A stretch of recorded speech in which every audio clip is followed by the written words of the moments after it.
Hey, everybody, and welcome back to the show. Today, I'm so excited to have my good friend, Susan Elliott, here on the show. Susan is an amazing person and a wonderful, amazing, accomplished investor. And Susan, thanks so much for being here. Yeah, thanks for having me, Suja. Awesome. So, everyone, after a decade spent as a whitewater kayak guide and engineer, Susan had her own financial breakthrough that led her to real estate investing. Finding her freedom further sucked away as a landlord, she transitioned into notes, specifically the value add strategy in non performing notes. She and her partners founded Flow State Investing to help others access this little known world of real estate and the risk mitigation and positive impact potential that comes with it. Susan is committed to helping others build wealth without sacrificing their bucket list and the dream life they envision. Awesome. So, Susan, you're obviously an amazing athlete, adventurer, mom, investor. Give us a little, take us back in time and tell us, what brought you in from whitewater kayaking to engineering and to real estate? Yeah, thanks. I love hearing you summarize it like that. And amazing investor and mom and kayaker and athlete. It's just all these like sort of personas that you want to embody in your life. So having that reflected is an honor. Thank you, Suja. I appreciate it. But yeah, it goes back to I out of undergrad, I sort of was like anti-cubicle, not anti-job, but I wanted to explore the world. And I had been a whitewater kayaker through high school as a guide. And I found that as kind of like my passport to the world. And I got to see rivers all over the world. I got to work on different scenarios. And really like my purpose and goal and drive in life was to build and create these deep experiences that you have, whether that's like a deep experience in a place, in a natural place, or facilitating that deeper connection within yourself for myself, but also for the people I would guide and teach in these places all over the world.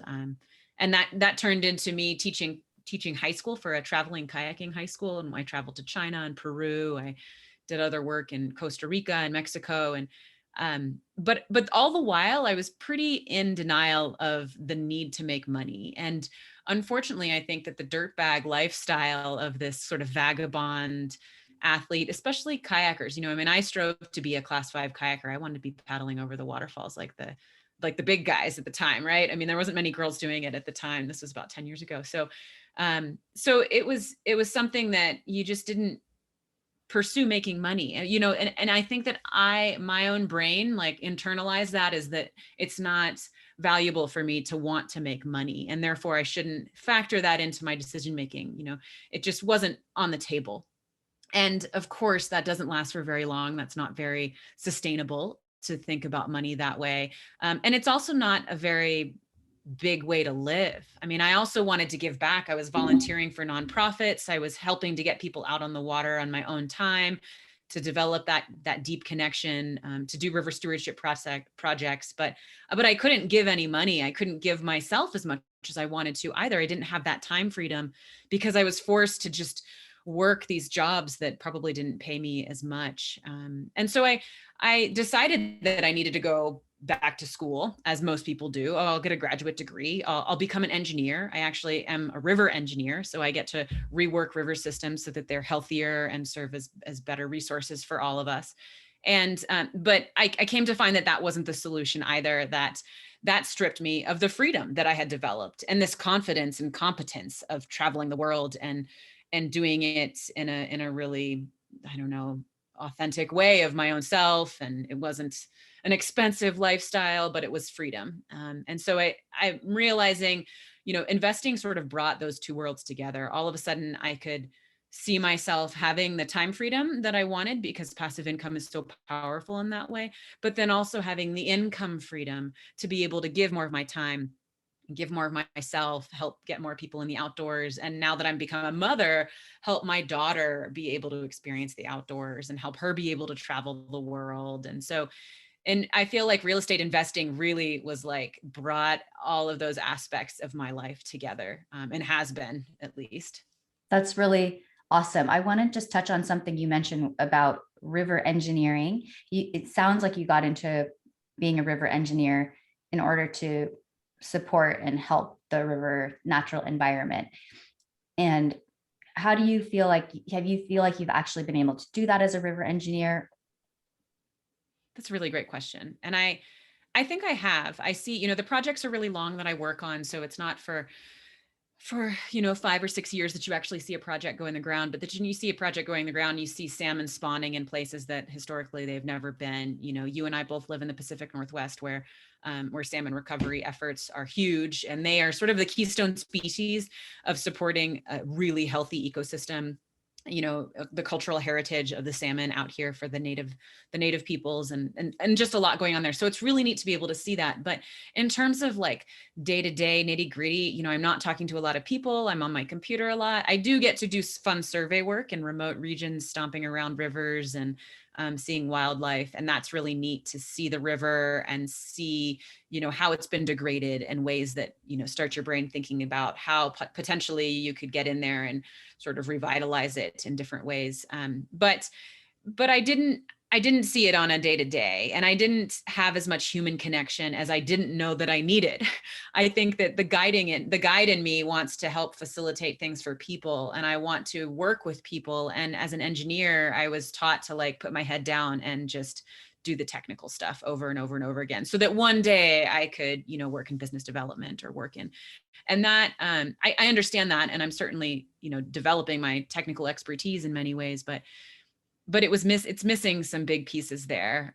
I do think that it's incredibly valuable work, but for me, I need a little bit more of human interaction, and real estate has been a great way for me to work on really amazing teams, talk to investors, help share, the potential in investing with other people and guide them through that process.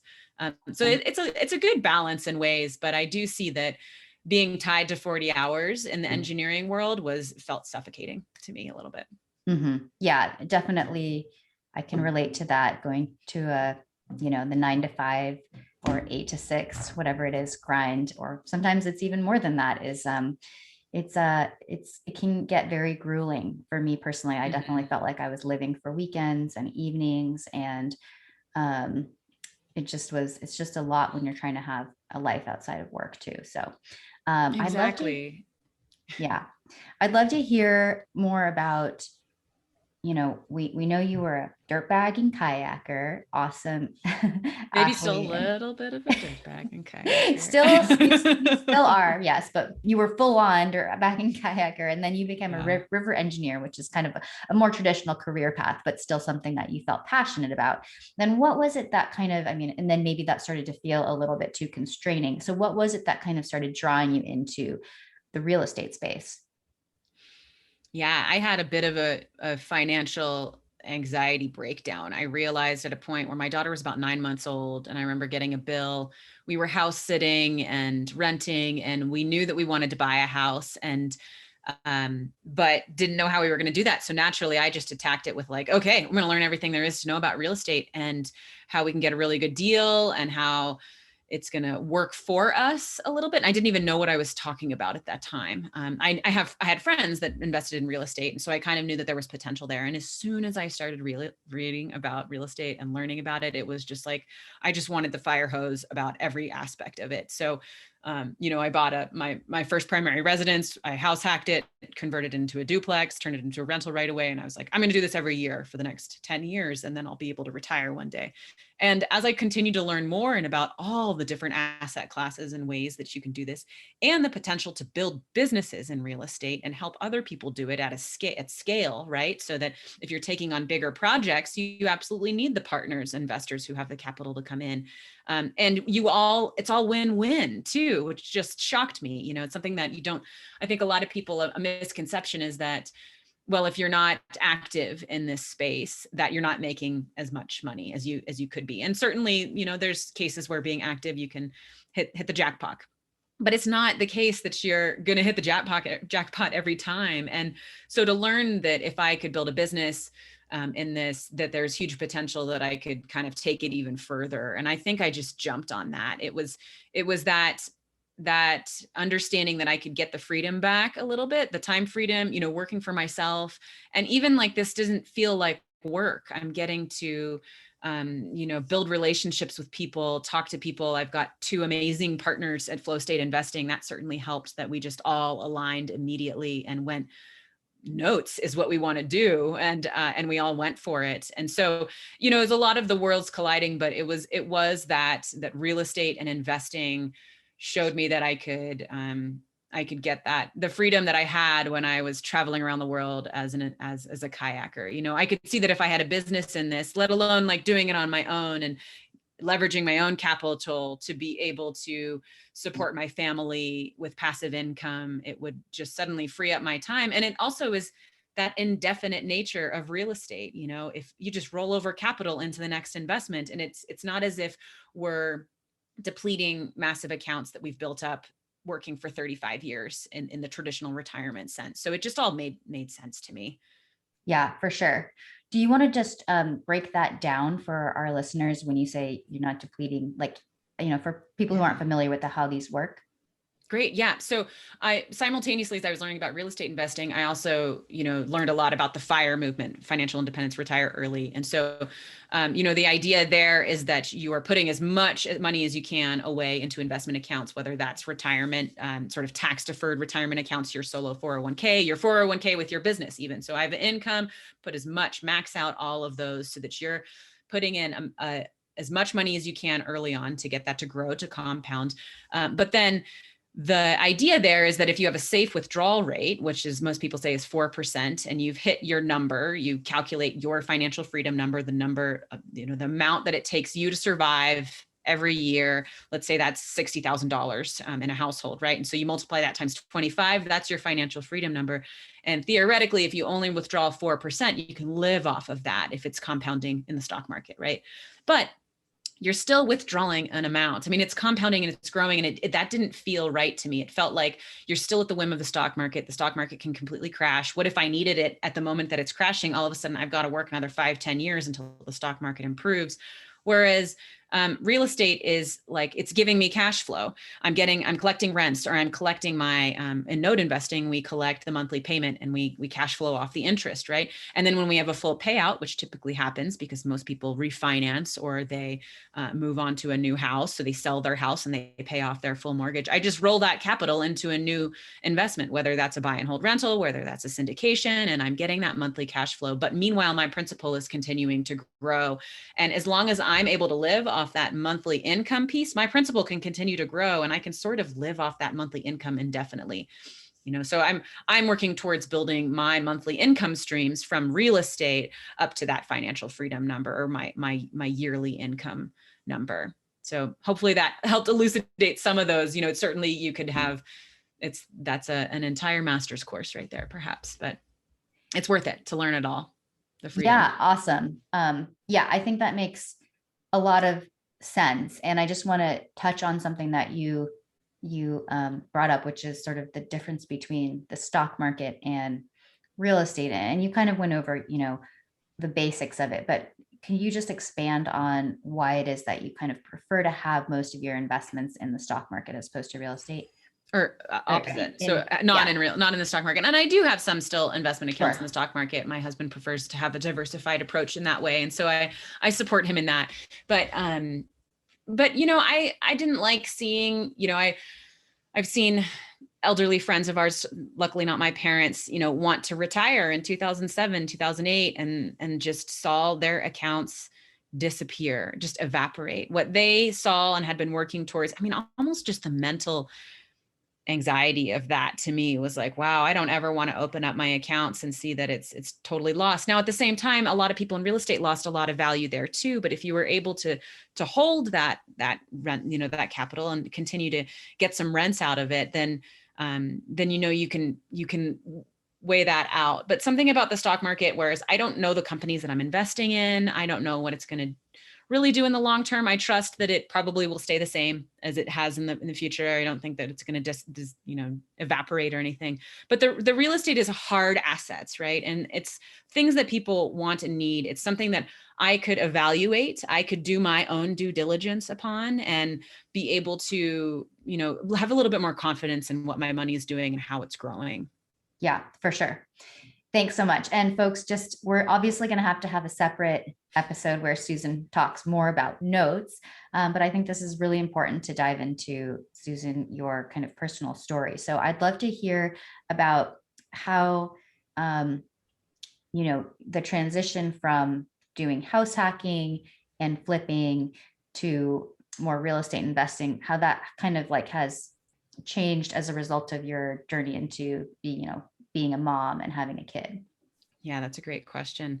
I think that I wanted to continue to do that. My husband was on board at first, but he used to renovate houses and build, and he sort of doesn't want to do that anymore. So that was a factor in it, that if we wanted to continue to buy, do the Burr method, essentially buying, low market, under market, or cheap houses, and improving them and renting them out, that I wouldn't necessarily be able to leverage his skill set in that. So I went from that. I actually went into short-term rentals for a while, similar to you as well. It's a neat kind of genre of the buy and hold where you're making a little bit more cash flow. It is a little bit more hands-on, but something about my travel lifestyle kind of was really conducive to being able to provide that cool place. And so I still continue to manage some short-term rentals, and actually have my house rented on Airbnb right now as I'm traveling out in Colorado, which is kind of a fun thing to just be able to implement really quickly because of what we've learned. And I really honestly thought about scaling up the short-term rental portfolio too, because of that, like just getting some more buy and holds, converting them to short-term rentals, and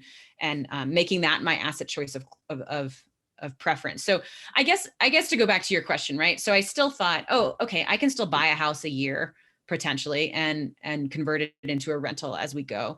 That's still doable. All of a sudden I realized I could do more, and that I wanted to do more. And that's where, I'm going to scale a business in short-term rentals. And it was with my partners, Jamie and Kevin, who I currently work with at Flow State Investing, that we all kind of like short-term rentals. We also identified notes as a potential. And so we went with the short-term rentals as we started learning more about notes, and as we started building our expertise in notes. And then as we started to do it a little bit more, we saw that there was actually a lot more potential in notes, especially as soon as the pandemic hit, and the potential increase in supply that might come down the pipeline because of it. And in notes, we help, just to give a quick view of that, we help people who are in default. So our specific strategy in note investing is to help people who are not paying their mortgage and who want to be paying it, who want to keep their home, to stay in their home. So I'm sure everyone in the pandemic, who have lived through this pandemic can understand that there's a lot of people out there that might be in that bucket. So we saw that potential, and we just saw that we wanted to scale this into a business, and that there was more potential in notes, and we wanted to go in that direction. And that we'll still kind of do some short-term rental stuff on the side. I'll continue to buy a house a year. I'll continue to build that portfolio for tax purposes, all of that stuff. And so it's a diversified approach, but we love notes enough that we wanted to build it. That's where most of my capital goes to investing. And then some of it goes towards buy and holds or towards syndications. But notes hit our lifestyle really well. We can do it from anywhere. We can, work all over the country.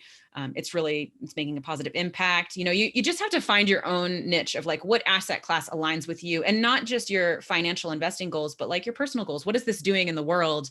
And what do you want to be contributing in the world because of that? And real estate can be great ways to make positive impacts, and to help people out, or to just know where your money is going. That was another thing about the stock market. I don't know what companies I'm supporting. I don't know how they're treating their people. I don't know if they're, doing terrible things in factories somewhere that I don't even know about. And so for me, it's nice to know exactly what my money's doing too.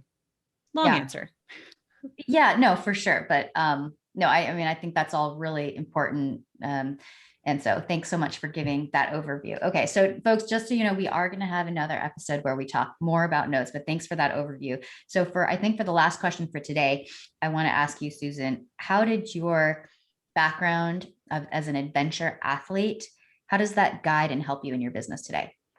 Yeah, that's a great question. I think it actually, I feel like, helps me more than being an engineer. And, the financial technical aspects of being an engineer, understanding mathematical models and all of that, like that just seems like, oh yeah, you're going to use that every day in real estate. But what I use every day in real estate is talking to people and talking to them about their experiences and what we all want to accomplish, a common goal. So in adventure sports, whether you're guiding customers down, they're paying you to provide that service, or whether you're on an expedition. So a group of us, went to the Himalayas in India, and we paddled down the Zanskar River at one point. You're all on this mission together. You're working with local people, you're developing relationships, you're evaluating risk at every point along the journey, from the drive over massive mountain passes to actually navigating the whitewater, to figuring out where your food is going to come from, to figuring out how you're going to get through the inevitable stomach bug that happens when you travel and drink sort of foreign water in places.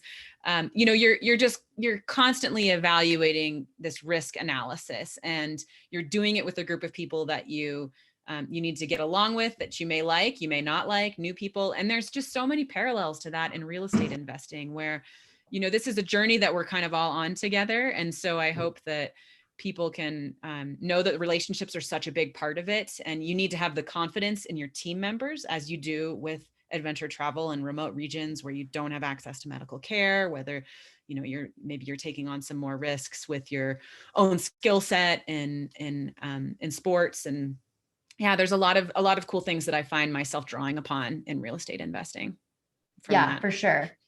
That's really awesome. And just to follow up on that, I've been kind of thinking about this ideas like, you and I, this is what we do. We're business people, we're growing our real estate business, but like, you're still an engineer, and and you're a mom of a young child. And how are you building your business? Like, when do you do it? And what kind of commitment does it take? Is it hard? Like, would you say that it's hard? Would you say you're sacrificing? Like, does it take some kind of, what's your mind? Do you need to work on your mindset? All that stuff. I'm just like, it would be important to talk about that.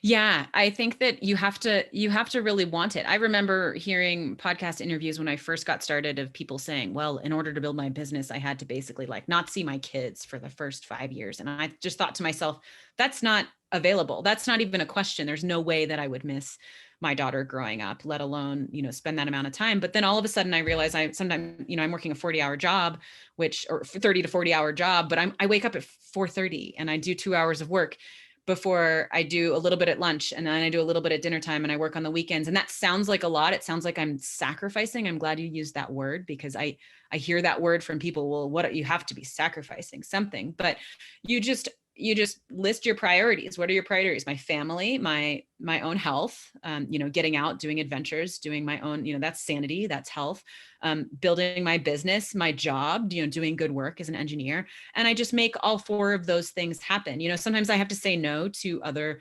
social invitations. Luckily that there wasn't too much of that in 2020.